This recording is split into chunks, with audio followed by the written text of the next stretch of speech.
The stars are right, and that means it's time for another episode of The Whisper in Darkness. I'm your host, the Man from Lang. Thank you very much for joining me today. On this episode, we are continuing with our reviews of the player cards in the Scarlet Keys Investigator expansion. This time around, we're going to take a look at the Mystic Customizable cards. In this episode, we discuss Living Ink, Summon Servitor, and Power Word. There are spoilers throughout if you care about that sort of thing.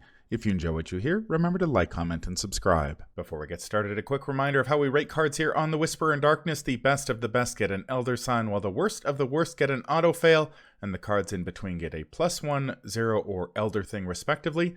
Cards that you build around or cards that are good in one particular deck get a Bless token, while cards that we believe are destined to end up on the list of taboos or are simply bad for the big game get a Curse token. Before I get started, I'd like to thank the patrons of this channel for their tremendous support. You all rock. If you'd like to be amazing like these people and support the channel's goals and see your name on this list, head over to patreon.com, sign up for a tier of your choice, and claim your rewards. That would be awesome. Special thanks to Cole Monroe Chitty, Nicole Fiscus, and Nate Lost in Time and Space for their contributions to the channel. I couldn't do it without you. Without further ado, let's get started.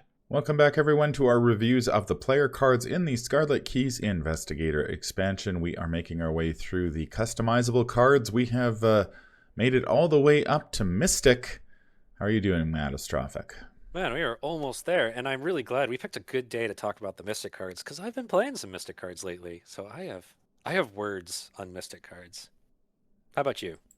I hear you've been playing Mystics as well. I have been playing Mystics as well, and I've actually had a chance to test some of these customizable cards. So what? So these aren't first blush reviews that are 6 months old? No, these are like actual informed reviews. Look at this. They sure Great are. Content. Look at us playing the cards that we're talking about. Crazy. Not only have we read them, but we've tried them. We're going to start with Living Ink. It is a free asset with the ritual trait. Customizable. When you purchase Living Ink, choose a skill and circle it on its upgrade sheet. Uses 3 charges. Remove 1 charge from Living Ink at the start of each of your turns. If Living Ink has no charges, discard it.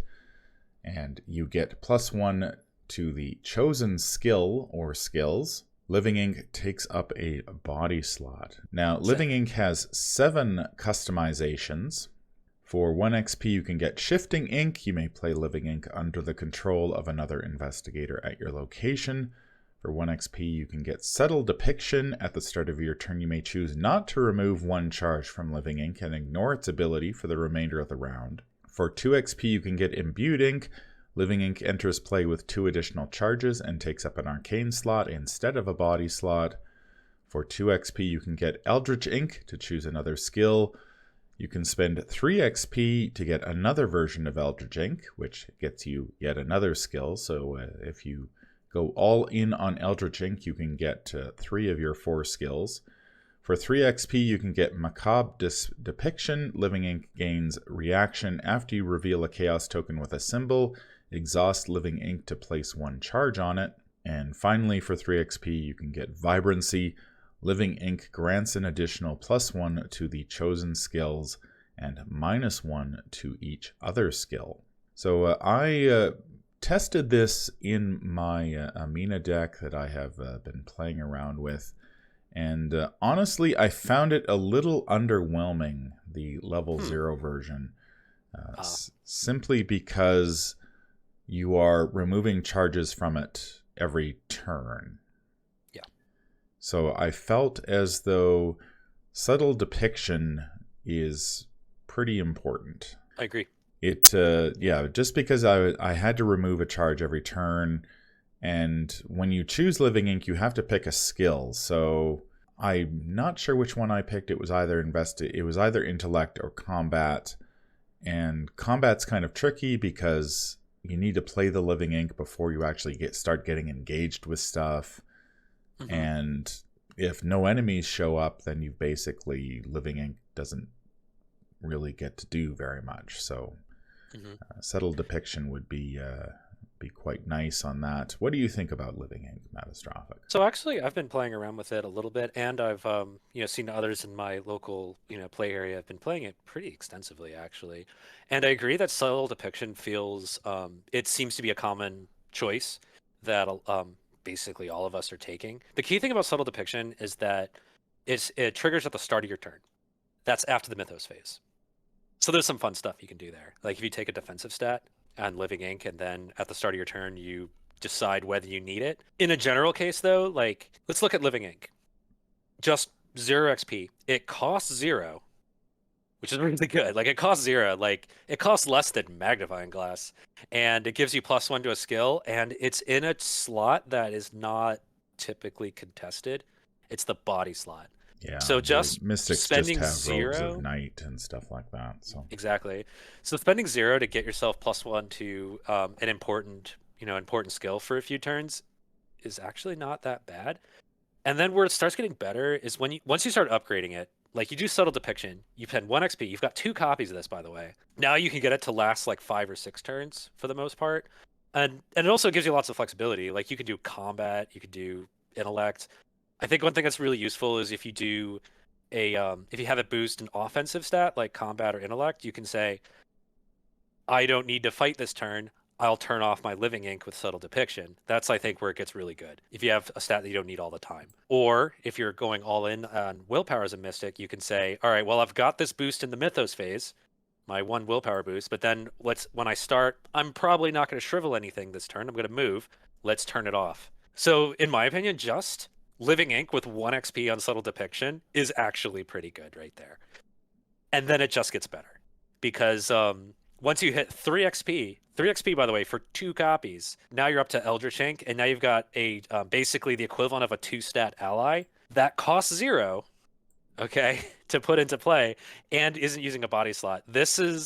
So we're up to the level of those composures from Edge of the Earth, the really good composures from Edge of the Earth, but it's 3 XP for 2 of them.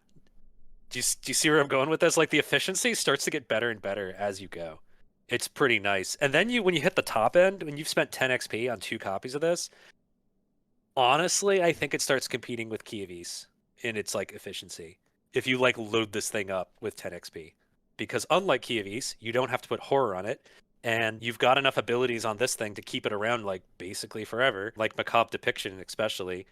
yeah. Or Imbued Ink for 5 charges on each one, and then you're adding a +1 or even +2 to like 2 or 3 skills. Like this gets really good. Like it rewards you at the for maxing it out. It's really strong. Yeah. As much as I found it sort of underwhelming at level 0, and that might just be because I hadn't played it very much and maybe chose the wrong skill. As soon as you get Subtle Depiction, it gets a lot better. And then, even if you just pick up Macabre Depiction, so you can keep this thing recharged. I mean, you're getting +1 to your chosen skill. Basically, on every turn, you're going to need it.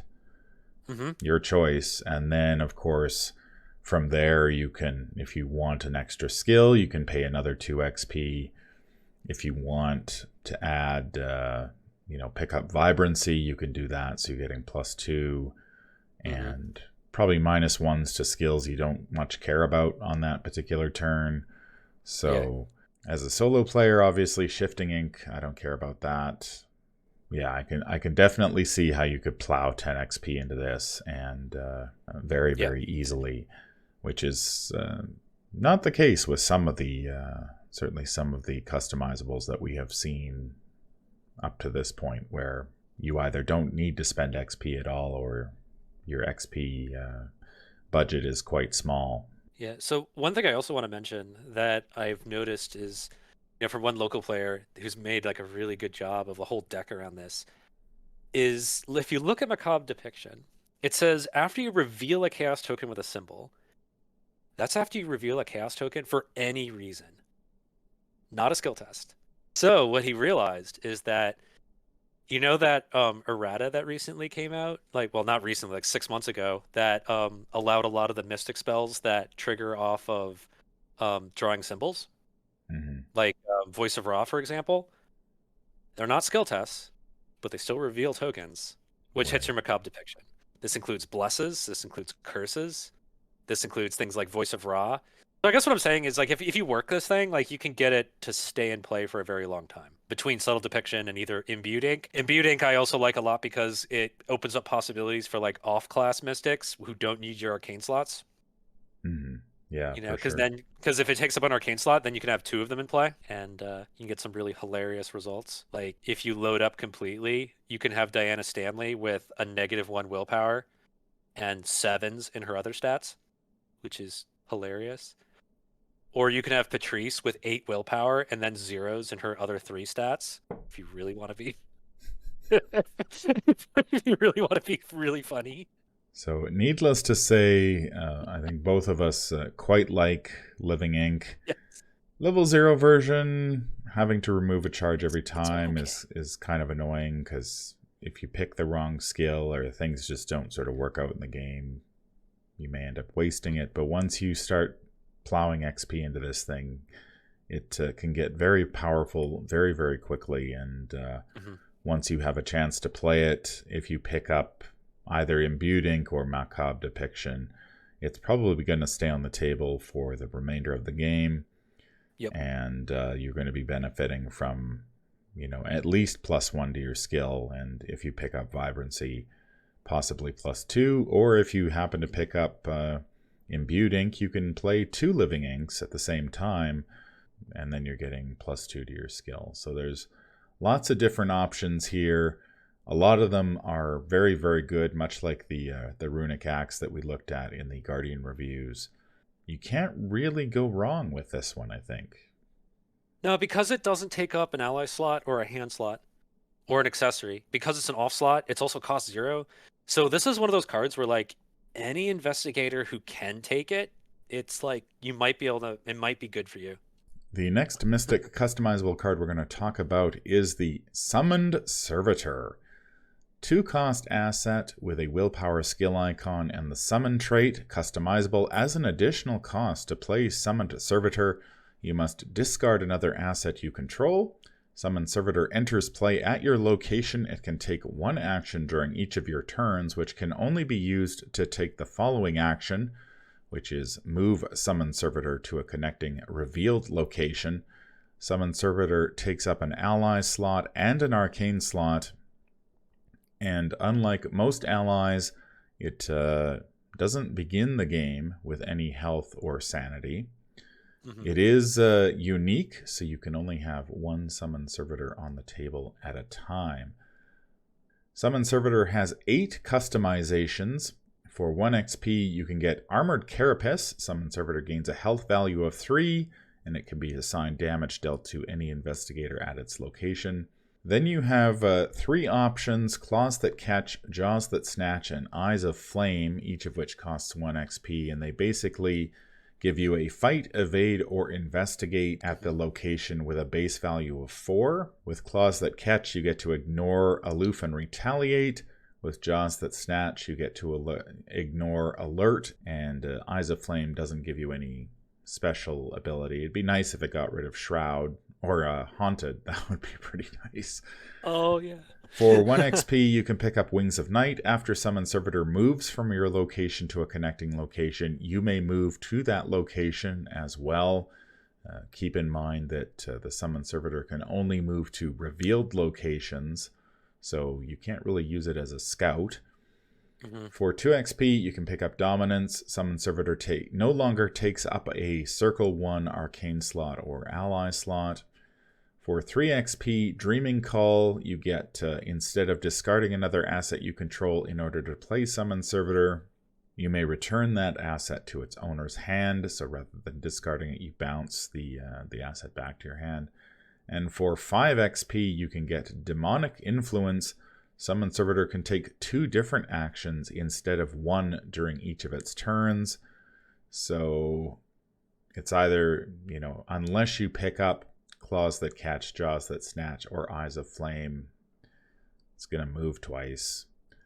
So it's kind of like 6 XP at least that you're spending on that to get the benefit. Now, the base version of Summoned Servitor, I think, is just bad. Well, it doesn't do anything. Doesn't do anything. You Yeah. play it on the table, it can move around, takes up a bunch of your slots, and you had to discard an asset to get control of it, which is not great. So it has a pretty high cost and very little benefit. So you have to spend XP to to bump this thing up a little bit. Armored Carapace seems kind of essential, so it at least has some health, so it can take a hit for you. If you need the extra health. I know an investigator like Amina, who only has 5 health, might be interested in that. Jaws that catch, jaws that snatch, and eyes of flame. You're probably picking up some combination of those, depending on what you need. Now, if you think back to Where the Gods Dwell, we had the Summoned Hound, which for 1 XP, you are basically getting a free triggered ability that lets you fight or investigate once per round with a base skill value of 5. Starts with 3 health. The big difference here is that you have to get a weakness shuffled into your deck for the Summoned Hound. So for the Summoned Servitor, you would probably need to spend, to get a basic Summoned Hound, you're spending, say, 1 on Armored Carapace and then picking up claws, jaws, or eyes, depending on what you need. You sort of end up with a Summoned Hound at that point that can move around the table. Well, that's actually part of the problem, is unlike the Summoned Hound, this thing has to move around the table, which takes up its action for the turn. So what do you think about the Servitor? I don't think it's very good, because I think it's the fact that you've got to discard another asset. All right. It takes up an ally slot and an arcane slot. So it really starts off in a very low, and then you got to dump XP in order to get it to catch up to normal 0 XP ally. I think it's got a lot against it. To be honest, the fact that it has to move around is actually a real downside, because it means that often enough it's only actually doing its thing, whether it's probably often investigate every other turn, because it's got to catch up with you. And it only gets 1 action. Unless you want to play Demonic Influence and dump another 5 XP just to get this thing actually up to a regular ally where it helps you once around. Yeah, that seems particularly bad in solo, where I tend to move pretty quickly, so the chance that you're moving multiple locations and this thing is just sort of dragging behind you for the rest of the game. Exactly. And that's kind of the problem. It's really slow. And also the 3 things it really does is claws, jaws, and eyes. But the thing is, the Mystic can already do those with events and shriveling and Rite of Seeking, or Sixth Sense. You don't need the ally to do this for you. Do you see what I'm saying? Yeah. You can run just a normal spell, and then the normal spell follows you around. It's a lot of work to get half an action a turn, is what I'm getting at. And also, crucially, this is what really kills it for me. Where's the ally trait on it? Charlie can't take it. You can't even have Charlie Kane use it. Yeah, when I first read this thing, I mean the base card is bad. So that's not a great place to start off with, where you look at the base card and you're like, well, this stinks. There's no upside to playing this. So I'm going to have to plow XP into it just to bring it up to a decent ally, when I could just pay 2 XP and get 2 copies of Summoned Hound that basically do everything you need. Yeah, and I you think don't the way have to do waste it is an action having this thing follow, having the Summoned Hound follow you around the table. The Summoned Hound is with you. I mean, you have to take a weakness for it, but there are ways around that. Play Parallel Fates or Scroll of Secrets. Spend the XP on mitigating the weakness rather than boosting up this Summoned Servitor, which, by the way, you can only have 1 of, even though you're spending XP for 2. Yeah. So it does suffer from that problem as well, where you're paying XP, but you're probably overpaying because you're only ever going to get 1, which is not particularly great. The other thing I think about this one, this is one of those cards. One of the things I noted about a lot of the customizables is that when you're paying XP for a card, you are getting skill icons, right? And that's not the case with the customizables. You're paying, say, 5, 10 XP for a card, but you're not getting the skill icon. So even if you draw your second copy of Summoned Servitor, you have a 10 XP card with 1 skill icon on it. So it's it's underpowered compared to what you could get. I mean, you look at just off the top of my head. I mean, you look at the Necronomicon, right? You're paying a ton of XP for the Necronomicon, but you're getting what, 4, 5 Yeah, intellect that's true. skill You get a zillion icons? icons. That's true. That's true. So, like, the Yeah. one willpower icon on this is just not. I did sort Yeah. of look at this one. I'm like, okay, maybe there's something if you play this with a Doom deck where you can bounce, you add Doom to one of your assets and then you play the Summon Servitor to bounce it Yeah, that's back to true. your hand and get rid of the Doom. But Yeah. again, That's that seems like a lot of work when you can just and play and you gotta Moonlight spend Ritual XP to and get and you gotta spend XP to get Dreaming Call. That's more XP, you know. yeah. Yeah, I admit I'm not a big fan of this. It's the fact that it has to move. I think that's my main problem with it. The fact that it has to follow you, and that is its action for the turn. If all it did was like just stay in your play area and could use its claws or use its jaws like a summoned hound, but a more customizable version of the summoned hound, like that would probably work fine. And you wouldn't have to mess about with it with moving it around to only revealed locations, by the way. So it's kind of awkward to have it split up, and go in a separate direction. Yeah, Not. that's the strange thing about Mm, this, because it's like, okay, it's an unusual ally in that it's not in your ally slot. Technically, it's on the yeah. table, roaming around. So why would I Hmm. want an ally that has this ability? Hmm. And to me, it would be, okay, I want it to go explore. I want to be able to be at a Yeah. Split up. location and there's Uh, an unrevealed connecting location, and I go Servitor, go find out what's over there. And say the Servitor goes to that location and there's an enemy, and I'm like, okay, Servitor, I need to go to this mhm. location, but I want you to kill the enemy first. So it Yeah, would, but it's. it would have some use, but Mhm. the whole moving to only revealed locations Yeah, immediately kills that sort of strategy, it which does. I don't So it quite has to just understand. follow you. Yeah, it has to follow you around. That's kind of the problem. So then you're spending, it gets only one action per turn. Like, maybe if it started with 2 actions, I'd feel better about that because then at least it could move. It could move and do a thing every turn. I'd feel a lot better about that. or at least move twice. So if it Yeah, so I needed can to catch up catch with up you. with you, Yeah. I think that would feel a lot better than Hmm. only moving once and then having to plow some XP into it to either get, well, I mean, Hmm. really you need demonic influence, but then it's take 2 different actions instead of one, so you can't double move with it anyway. Exactly. I mean, at So least demonic influence covers the problem of it has to catch up to you and then do a thing. And but still, it's 5 XP when you could just have a regular ally. And by the way, it takes up an arcane slot. By the way, don't forget that. This yeah, is your shriveling slot. That it's also taking up. this is kind of sad, because of the customizables, this was spoiled when I believe they announced the set. So it was one of the first customizables we saw. As a Mystic player, I was pretty excited about this one, but then the more you dig into it and you're just like, I could try to make this work, or I could just buy a Summoned Hound for 2 XP. Yeah, What's the I agree. point? Yeah, and also I wonder if what happened with this card is during development. I wonder the fact that it can break off from you and go other places. I have a feeling that can just accidentally break scenarios like Luke Robinson manages to do.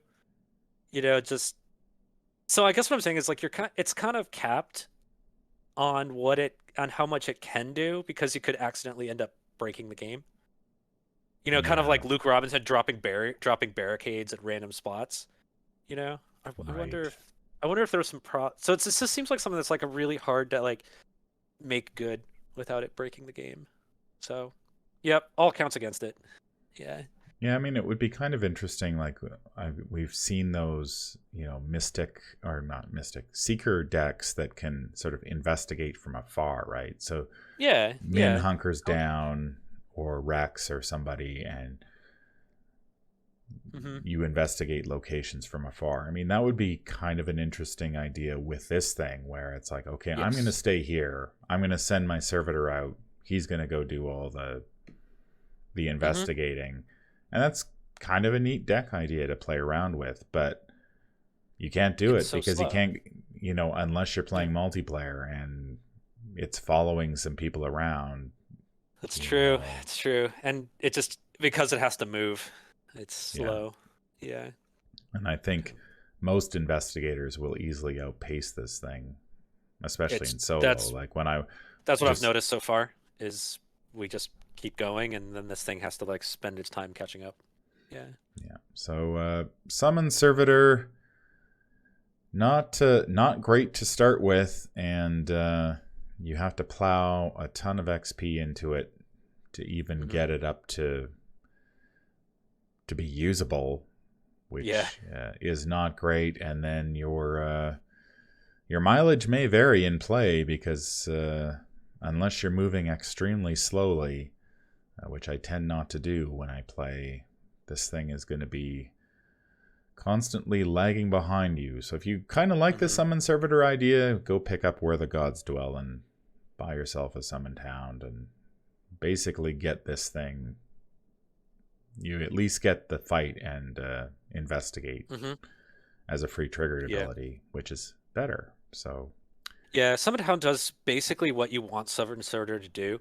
Like the template of it, where it's like it's an ally that takes that fast action does a thing that you exhaust it, you do a thing.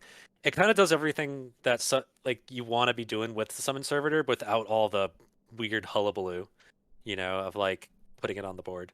yeah. Yeah. So we as we mentioned earlier, we're not rating the customizable cards simply because they're just they have too many options and they fit in. They can go in so many different types of decks, and depending on what you spend your XP on, they could be better or worse. But Mm. definitely comparing Summon Servitor to Living Ink, Summon Servitor does not Yeah. look particularly good. Nah. Living Ink, And just pass more tests. yeah, you know. so not sure I will be building a Summon Servitor deck anytime soon. Or you can turn enemies into your servitors with the next card we're going to talk about. That's right. Speaking of turning enemies into allies, we have Power Word. 3 Hmm. cost event with an intellect skill icon and the spell trait customizable fast. Play only during your turn. Attached to a non-elite enemy at your location. As an action, if attached enemy is at your location, parlay, give it a command, limit once per round per command. The first command is go. This enemy moves once in a direction of your choice. And the Hmm. second is cower. This enemy exhausts. Power Word Not the comes word with on its own. 8 customizations. There's a lot here, so Yeah. buckle up. For 1 XP, you can pick up Betray, add the command, deal 1 damage to any enemy at this enemy's location with an equal or lower fight value than this enemy. Mercy adds the command, an investigator at this enemy's location heals damage or horror equal to this enemy's respective damage/horror value. For 1 XP, you can get Confess. Add the command Confess, discover 1 clue at this enemy's location if its health is equal to or higher than its location's shroud. For 1 XP, you can get Distract. Automatically evade any enemy at this enemy's location with an equal or lower evade value than this enemy. For 2 XP, you can get Greater Control. Power Word gains the free triggered ability Return Power Word to your hand.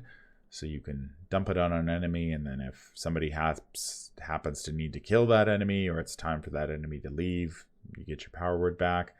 For 3 XP, you can get Bonded. You may activate the Parlay ability on Power Word from up to 1 location away from the attached enemy. For 3 XP, you can get Tongue Twister. When you parlay with Power Word, you may give up to 2 different commands. And finally, there is Thrice Spoken for 3 XP. You may include 3 copies of Power Word in your deck. When you give a command using 1 copy, also give that command to each other enemy with 1 of your copies of Power Word attached. Oh, I need to take a A rest lot there. after reading all of Yeah. that text. What do you think about Power Word, Matastrophic? So I think this actually does what Summon Servitor tries to do, but better. However, there is one thing you really have to wrap your mind around when looking at this card. that enemy that you've attached power word to, it is still hostile to you. So it will still hunt you. It will still deal damage to you. Okay. So what this means is that if you attach power word to something and you say go, in the enemy phase, it will still hunt back and they'll still hit you. Like power word doesn't nullify the enemy at all. It lets you send it out to do things, but it's still going to keep coming after you. So the thing about power word that you have to like really think about is like the fact that you have to spend actions to parlay with it can get pretty inefficient pretty quickly. So I think this is where you're really looking at tongue twister to get it moving, to get this thing moving. But I think this thing, like, it seems like it seems okay, like even at level 0, because you can put it on an enemy that's engaged with you. If it's not a hunter, you can just send it away, and then there it is. It's like you've evaded it, or you can spend an action to exhaust it, and it's like you've auto evaded it, which kind of works. Like fast action automatically evade an enemy. That's not bad. You know what I mean? Like that's with no XP on this thing. But then later on, I think the distract one gets really interesting because you can make a pile of enemies and then have them distract each other. Like I think there's like uses for this is what I'm getting at. I think this actually scales up pretty well.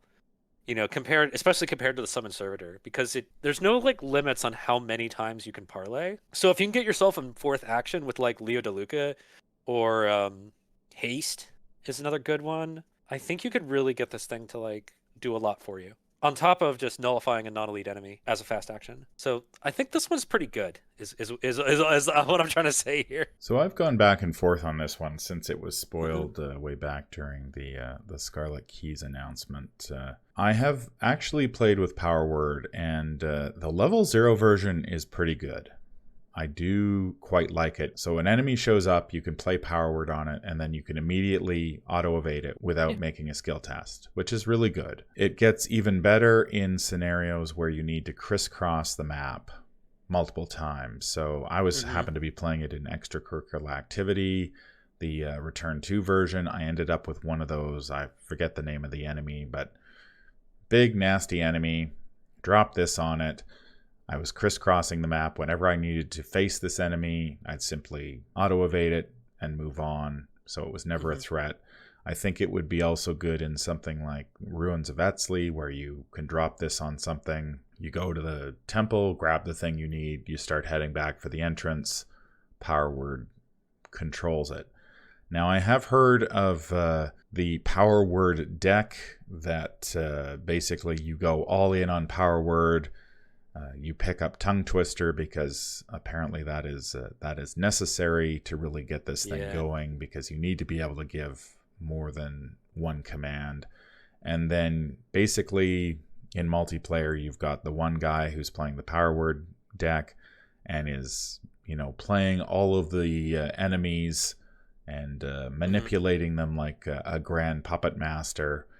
And things can get apparently pretty crazy. Now, I have not tried Power Word at anything but level 0, and I kind of feel like it doesn't work in solo, simply because you don't have the actions to really use it, and then you've got to sort of pick, depending which of these abilities you're picking. I see. And which enemies you get. And because in multiplayer, you can be guaranteed enemies are going to show up early and often. And in solo, that's not necessarily the case. You could go a whole game and not draw an enemy, or you could go a large part of the game and not draw an enemy. And then if the enemy doesn't jive with what you're trying to do, you're going to be like, okay, I say which one would be good. Let's say I want to discover clues, right?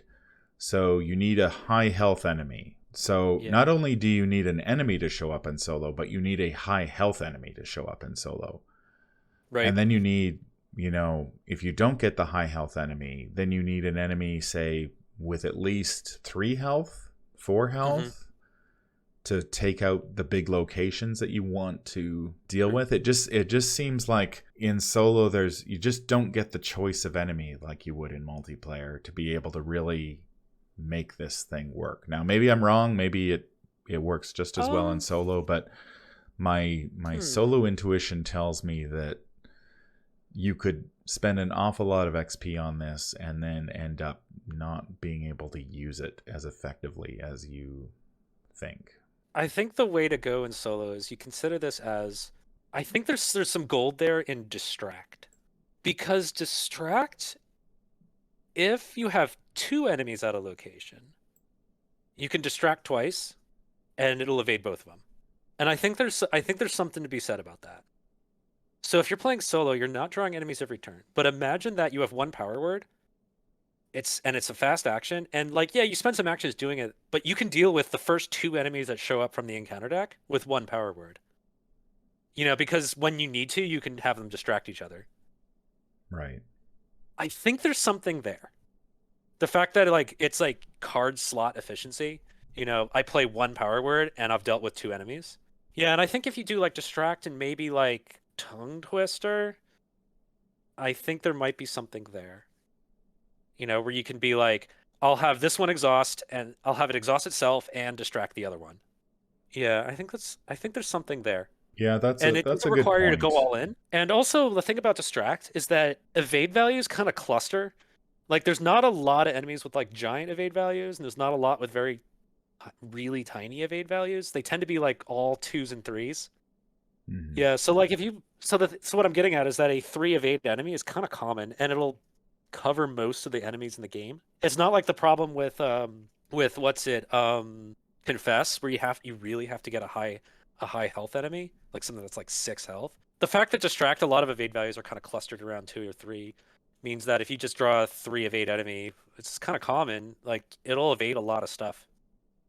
Yeah, and yeah, that's a good point. Yeah. I mean, maybe in solo distract is the way to go, and then you're not investing a ton of XP in it, and you're getting a pretty good ability that will deal with multiple enemies. And as anybody who's ever played solo, multiple enemies can get out of hand pretty quickly. So if you were able to, say, distract and tongue twister, that's 4 XP. Yeah, you got 2 copies of it at that point, and you can be like, as 1 action, you could have it exhaust itself and distract another enemy, and that's 1 action. You've taken care of 2 enemies. You walk away, and then and then hopefully it's done with for a while, until the pressure comes back. Like I think there's something there, is what I'm saying. Yeah, you might even want to go and pick up Bonded for 3 XP so you can activate the parlay ability from a location away, there you which go. kind of solves the whole problem with hunters, right? It's like, okay, I've dealt with the hunter for a turn, and then I run away, but now it's going to chase me, and so I either have to go move backwards to deal with the hunter before it attacks me. At least Bonded, you could be like, keep those enemies sort of permanently tied up, or at least tied up enough that you could get, say, 1 location away, and then you move again, they hunt toward you, and then you distract them again, so you can keep them at bay that way. So yeah, that's actually a pretty, I may have to try that. That's a pretty interesting. Yeah, this might be worth it. And then if you really want to go all in on it, I think because Thrice Spoken, it lets you with 1 action trigger multiple power words. I think there might be something there. Is like, let's say you're at the end game, right? And there's like 4 enemies on the board, and then with 1 action you can have them go like, they can all go like distract, cower, and then that's like 4 or 6 enemies taken care of in 1 action. Like, and that's like the worst case. I think there might be something there, is what I'm getting at. I think with distract. Yeah. And this is actually one of the, we've seen a few customizable cards where it's either unique or it's limit 1 per investigator, so you're overpaying for XP. This is one of those where I think you could spend, like, if you're willing to invest, so 1 for distract, another 3 for tongue twister, maybe another 3 for Thrice Spoken. That's 7, and then 3 for Bonded, and you got it. You're there. You've got an evasion machine. Yeah. But I mean, that's 10 XP, which is a pretty big ask in a solo deck. You do get 3 copies. You do get 3 copies. You do get 3 copies, but it's kind of like they're 3 XP each. kinda. Yeah, which So, isn't bad. Yeah. but if you are playing Yep. multiplayer, then you've got a. I think you have a few more options because you're gonna have Yeah. enemies reliably. Where solo, it's not necessarily the case. I mean, I did play last Yeah. night and I had 3 enemies on the table, so if I happened to be playing Power Word, I probably could have kept them all distracted. So hmm that's I do think in multiplayer, confess starts to look a little better because often enough you can run into a problem, especially in like 4 player, where you have a 2 per investigator clue location. So you're sitting on something that's like low shroud but has 8 clues on it, and you just don't want to like stick around. So I mhm. think then I think at that point, especially since you have more enemies being drawn, so you're more reliably able to hit a 4 health enemy with confess, and then use confess to just park it at a location and have it get clues. Like I think there might be something there. I think it's a little better because it's an auto discovery. Mhm. And one thing about this game with auto clue discovery is that they tend to be events. So having something auto discover 8 clues is kind of hard to get, in this game. So if you have confess slowly auto discovering clues for you, I think there might be something to that in multiplayer. Yeah. I am curious how this would operate in multiplayer if you have a dedicated guardian at the table as well. Is that something you would have to talk about beforehand if you're like, okay, Oh, I'm the yeah. guy who wants to control all the enemies, and then the guardian's kind of sitting there like, well, I was planning to kill all those things. I And gotta admit that is kind of a classic problem of Arkham is there's often not enough enemies for a table to deal with. There's just not enough of them get drawn. So what I'm saying is just having 2 guardians at the table before power word, like already you have this problem. Yeah, just right, not enough to do. Yeah, right, in yeah. this. So one consideration, you may want to Mhm. talk to your group if you're planning to bring a Yeah. power, like a fully souped up power word deck to the game. hmm Maybe coordinate with your fellow players so somebody doesn't show up with their favorite guardian and then basically sits there and picks Yep. off, one enemy a game as you play master Control the others. puppeteer Yeah. and have everything dancing to Yep. your drum. I could see that There getting is. kind of Yep. frustrating. There is, however, one really glaring flaw, like an almost fatal flaw. You'll have to clarify whether it's actually kills the card. The Marvel Champions artwork is kind of a problem. It's literally the wrong game. That's the Scarlet Witch. That's not an Yes, Arkham it is. Investigator. Yes, Yeah.